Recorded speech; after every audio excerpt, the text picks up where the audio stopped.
Ang Apollo Spaceflight Program ay nagtagal mula 1961 hanggang 1972. Ang Apollo 11 ang kilalang first step ni Neil Armstrong. Huling man mission naman sa Moon ay ang Apollo 17. Lahat-lahat, 20 Apollo flights ang pinlano. Pero ang Apollo 18, 19 at 20 ay hindi na natuloy. Pero noong 2007, isang retired astronaut ang nagsabing natuloy ang Apollo 18, 19 at 20. Ngunit highly classified ang mga ito at alam niya ang bagay na ito dahil siya ang commander ng Apollo 20. Ang sinabi niyang dahilan na kung bakit sinikreto ang misyon na ito ay dahil sa kung ano ang nakita nila. Pero hindi lang sa kung ano ang nakita nila, kundi kung sino ang nakita nila sa buwan.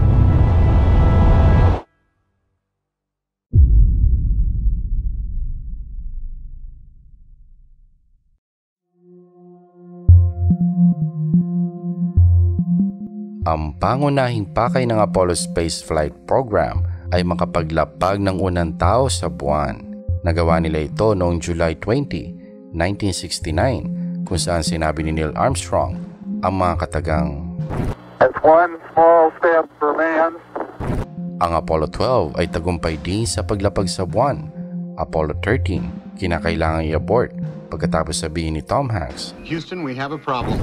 Apollo 14, 15, 16 at 17, lahat yan nakalapag sa buwan. Pero ito ang katakataka, masasabing tagumpay ang Apollo missions. Maraming scientific discoveries na pinag-aaralan pa rin ng mga eksperto hanggang sa ngayon. Sa kabila ng tagumpay na ito, kinansila ang Apollo 18, 19 at 20 dahil sa kakulangan ng budget at kawalan ng interes ng publiko. At mula noon, may mga istoryang palutang-lutang na natuloy pa rin ang mga flights na ito bilang parte ng isang top secret black budget program. At noong 2007, nakumpirma ang mga istoryang ito. Isang YouTuber na may username na RetardAFB ang nagpost ng isang video na siyang bumulabog sa internet. Maikling video na nagpapakita ng interior ng isang Apollo spacecraft. Sa unang isang orange porthole na nakatingin sa space. Mabilis namang sinabi ng mga skeptics na hoax lamang ang videong ito. Pero kung ikukumpara mo ito sa aktual na litrato ng Apollo craft, tila parehas. Ang sumunod na kuha ay ang control panel at parehas din ito sa ibang Apollo missions. Ang kapansin-pansin dito ay ang bandila at ang mission patch. Ang flag, kombinasyon ng American at Soviet flag. Ang patch ay nagpapakita ng pangalan ng misyon, ang Apollo 20 at ang pangalan ng mga astronaut, Snyder, Leonov at Rutledge. Di kalaunan, inamin ni retired AFB na siya si William Rutledge ng United States Air Force. At siya ang mission commander ng Apollo 20 na lumipad noong 1976. Sa gitna ng patch, makikita ang dalawang spacecraft na may mga tali o cables na nakapalibot sa isang submarine. Ang submarine na ito ang totoong pakay ng misyon. Nagpunta ang Apollo 15 sa buwan noong 1971. Maraming litrato ang nakunan nito. Isang partikular na litrato ang talaga namang interesante. At ang pangalan nito ay ASL 5P9630. Pinapakita nito ang isang parte ng lunar landscape sa far side of the moon. Kung isusum sa areang ito, makikita ang isang hill. Yan ang available sa publiko. Pero originally, ay ito yon. Pero meron ding ganito ang NASA. Yan ang misyon ng Apollo 20. I-identify at kung posible ay pasukin ng 2 milyang spaceship na ito na nag-crash sa moon 1.5 million years ago.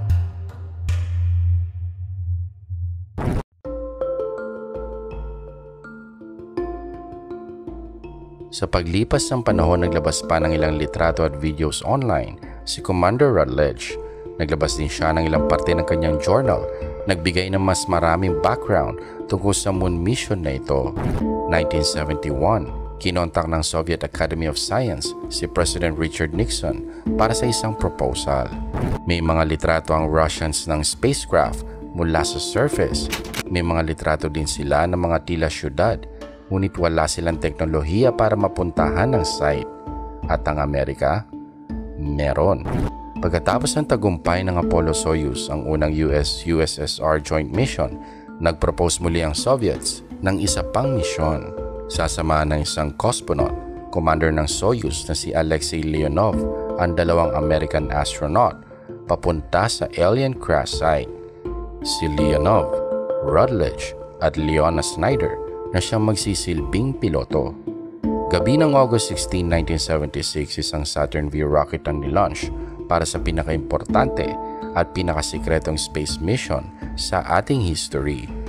3 araw ang lumipas, August 19, 10:30 ng umaga, nasa lunar orbit na ang crew ng Apollo 20. Ipinaalam sa crew ang secondary mission, hanapin at alamin kung anong nangyari sa Apollo 19. Ilang buwan bago ang Apollo 20, pinadala ang Apollo 19 para i-explore ang craft. Nag-fail ang mission na ito. Nawala ng communication ng ground control sa Apollo 19 nang makarating ito sa far side of the moon. At magmula noon ay wala nang narinig mula sa Apollo 19. Sinabihan si Rutledge at ang crew na tingnan ng isang storage compartment sa landing module. Kadalasan naglalaman ito ng mga tools at containers na gagamitin sa pagkolekta ng moon rocks at soil samples. Pero hindi sa pagkakataong ito. Ang laman ng storage compartment, mga baril. My name is Carl Wolf, and I was a precision electronics photographic repairman with a top secret crypto clearance in the United States Air Force. I was stationed at Langley Air Force Base in Virginia. In 1965, in mid-1965, I was loaned to the Lunar Orbiter Project at NASA on Langley Field. They had problems with a piece of electronic equipment that was bottlenecking their production of photographs. I went to the facility, and when I walked into the facility, there were scientists from all over the world. I was stunned, actually, to see people at a NASA project from all over the world. It didn't make any sense to me initially. I was taken into the laboratory where the equipment was malfunctioning. Airman second class was in the dark room at that time. I was also an airman second class. I was interested in how the whole process functioned, how the data got from the lunar orbiter to the laboratory. I asked the young man if he described the process to me. He did. About 30 minutes into the process, he said to me, in a very distressed way, by the way, we've discovered a base on the backside of the moon.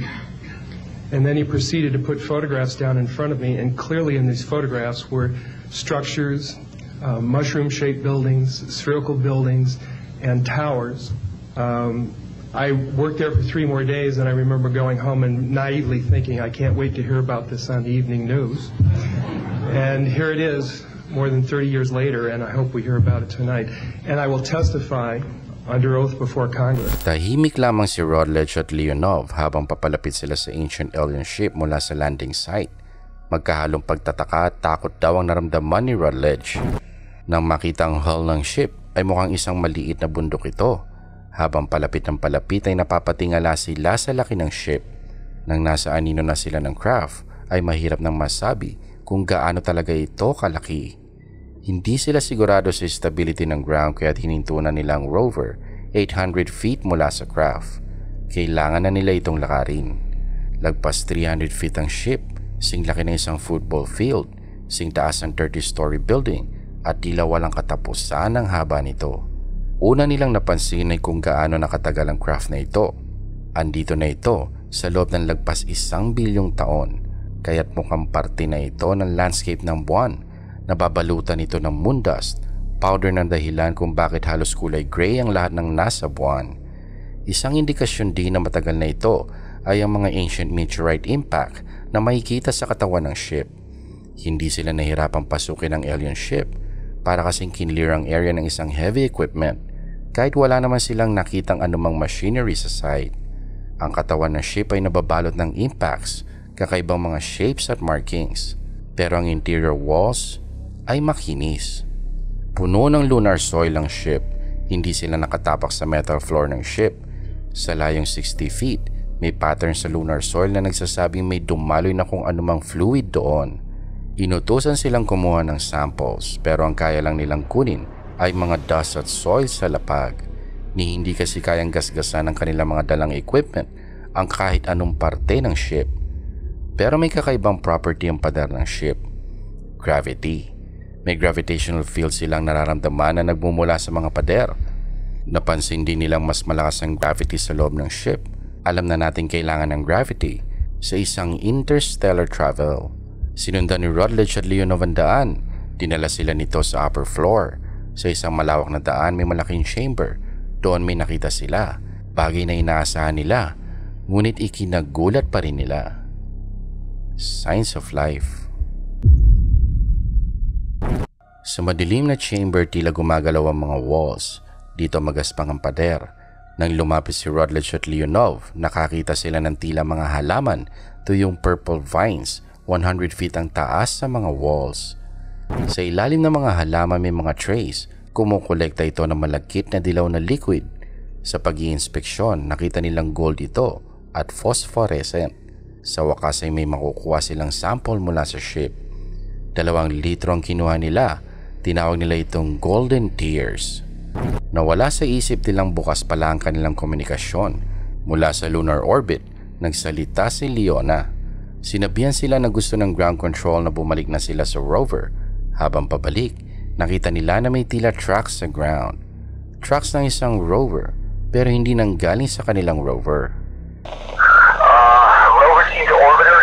Using Leona. Honey, well, what's up? You better get used to that on the horn. Why? What is it? Tell them we found Apollo 19. Nakikipagtalo ang Apollo 20 crew sa ground control sa kung dapat pang i-explore ang Apollo 19 module. Gusto ng crew tignan kung may survivor o alamin man lang kung anong nangyari. Pero hindi ito gusto ng ground control. Maaari kasi mangyari sa Apollo 20 ang kung ano man ang nangyari sa Apollo 19. Pero sa huli, nasunod pa rin ang Apollo 20 crew. Konektado pa ang Apollo 19 module sa first stage booster, indikasyon na hindi nakaalis ang mga astronauts.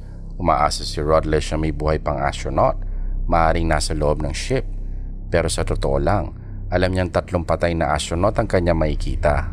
Sa unang tingin nakita niyang tila bukas ang hatch ng module. Ibig sabihin, kung hindi pressurized ang module, siguradong hindi buhay ang mga astronauts. Tila hindi maganda ang pagland ng module. Sa lapag nakakita sila ng isang white glove na may pulang fingertips. May mantsa ng dugo. Ang suot ng Apollo 20 crew, white at black. Ang kanilang nakita ay mula sa Apollo 19 crew. Sinubukan ni Rutledge na hindi magpanik. Sa kanyang paglingon wala na si Leonov. Nasa taas na siya ng module, binubuksan ng hatch. Alexi, wait! Will? What is it? Is something in there? There is something, yes, but... What, a body? It is a body, but, well, it is not human. Nasa 2 minutong nakatayo si Rutledge at Leonov. Sinusubukang intindihin ang kanilang nakikita. Sa loob ng Apollo 19 module, sa isang metal table, may isang alien body. Babaeng humanoid, nakahubad. Ang katawan niya ay nababalot ng tila isang waxy substance. Maaring isang highly advanced pressure suit ang nasa isip ni Rutledge.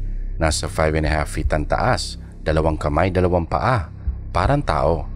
Pero 6 ang daliri nito. Sa kanyang noo ay may tattoo o isang design na kaparehas ng mga nakita nilang markings sa ship. Ang mukha niya ay may dekorasyon, mga tangkay na nakakonekta sa talukap ng kanyang mga mata, sa pisngi at bibig. Malapit sa lamesa may isang container na may laman ring golden tear. Sinarhan ni Rutledge ang hatch at sinimulang i-pressurize ang module. Kung pag-aaralan nilang babae, kailangan nilang tanggalin ang kanilang helmet. Tinanggal nila ang kanilang mga helmet na nag-pressurize na ang module.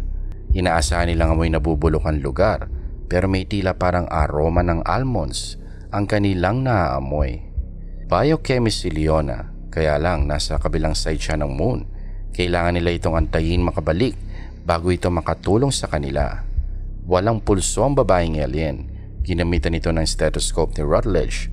Wala siyang naririnig na heartbeat, pero tila may naririnig siyang liquid na dumadaloy sa loob ng katawan. Naisip nilang hindi pa tayo buhay ang alien. Nasa isang suspended animation ito. tinanggal nila ang mga tangkay sa muka, tila ngumiti ito sa isang punto dahil dyan tinawag nila itong Mona Lisa. Inexamine ni Rutledge ang alien habang kinukunan ng litrato ni Leonov. Nakabalik si Leonov sa range at tinawag sa radyo ang dalawang astronaut gamit ang isang private channel. Snyder to over. Will, you okay? We're okay, Leona. We found something unexpected in the Apollo 19 lab. No clue, but we know. Houston is back online. We can see everything. You want to patch me through? Not yet. Will? What is it? Ground control knows. They know? They know what? About what you found in Apollo 19's lab. They already know. How is that possible? Will, they know. Well, we also found a bloody glove, and I'm pretty sure it belongs to Jim Reynolds. We need to... Well, they know about that too. They know all of it. I don't understand how they would... Will, Control wants you to bring the alien woman back to your module. What? Why? Leona? What? What is it? They want us to bring her home.